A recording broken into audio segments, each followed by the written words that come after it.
Let's take a look at this multiple choice question from farhatlectures.com. Which of the following expenses qualify for the educator expense deduction? When the question asks about one of four, start to look for the easy elimination. The one that don't make any sense, you could eliminate immediately. And the exam writer always will find hard time writing wrong difficult questions. Why? Because it's so hard to write a wrong difficult question. It's easy to write a easy difficult question, but not three of them. So look for the easy one that you could eliminate out. So we're looking for which of the following qualify for the educator expense deduction. Educator expense deduction. First, let's think about tuition for a college degree. Well, tuition for a college degree, if you're paying tuition, the government gives you many other deductions and tax credit. So you're not going to use your tuition for a college degree for your educator expense. The educator expense is for a teacher. And if you're paying for a college, you have other deduction, and that's not what you're looking for. You're looking for something to do with you as an educator. I would eliminate A unless you don't understand that there are certain deduction and credits for the college tuition. But if you do that, A is out immediately. A is out immediately. B, classroom supplies. This is very tempting, but we're gonna hold to it.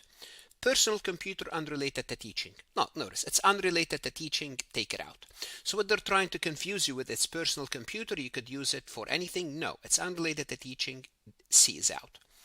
D, now we're basically between B and D. Expenses reimbursed by the school district. Again, from a common sense perspective, if they gave you back the money, you cannot deduct it. You cannot, that rule applies for everything. You cannot deduct something that you get a reimbursement for. D is out. Indeed, classroom supplies is the answer. Now, if you want to learn more about this topic, you can ask the AI to explain the topic, explain the correct and incorrect answer. And if you want an additional MCQ, you could ask the AI to create an MCQ for you. What should you do now? Whether you are an educator, EA, studying for the EA, CPA exam, or an accounting student, invest in yourself. Farhat Lectures can help. Additional resources, AI tools, multiple choice on the website. And God bless. Want to see more CPA exam multiple choice questions solved step by step?